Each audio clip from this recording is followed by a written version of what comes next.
Let's move on to the first sentence. প্রথম সেন্টেন্সটি ছিল ইতিহাস জুড়ে ব্যবসা বাণিজ্যের বিবর্তন বিভিন্ন রূপ নিয়েছে। ইতিহাস জুড়ে ইংলিশ হচ্ছে থ্রু আউট হিস্ট্রি, যা আমরা ফর্মুলা এল দ্বারা শিখতে পারি।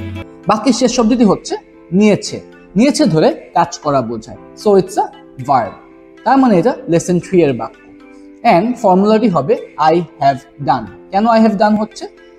আমি নিয়েছি, আমি করেছি। আমি করেছি প্রেক্ষাপটে কোনো বাক্য থাকলে সেটা আমরা আই হ্যাভ ডান দিয়ে ইংলিশে গঠন করতে পারি। আয়ের জায়গায় বসে বাক্যে যাকে নিয়ে কথা বলা হচ্ছে। এই বাক্যে কি নিয়ে কথা বলা হচ্ছে? ব্যবসা বাণিজ্যের বিবর্তন, যার ইংলিশ আমরা একটু আগে শিখে আসছি, দ্য এভলিউশন অফ ট্রেড।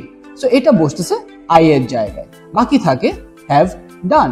তাহলে হয় হ্যাভ ডানের মধ্যে কি বসবে? শেষে যে ক্রিয়াবাচক শব্দটি ছিল সেটার ডান রূপ। শেষের ক্রিয়াবাচক শব্দটি হলো নিয়েছে এবং এটার ডান রূপ হচ্ছে টেক, টুক, টেকেন। সেজন্য এটা দাঁড়াচ্ছে হ্যাজ টেকেন। হ্যাভটা কেন হ্যাজ হয়েছে তা আমরা ফ্যামিলি এ এবং বি এর ভিডিওতে ডিসকাস করেছি। বাকি থাকে বিভিন্ন রূপ, যার ইংলিশ হলো ভ্যারিয়াস ফর্মস।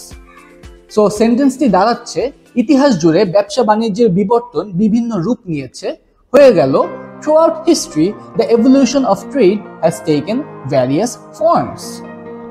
Next sentence.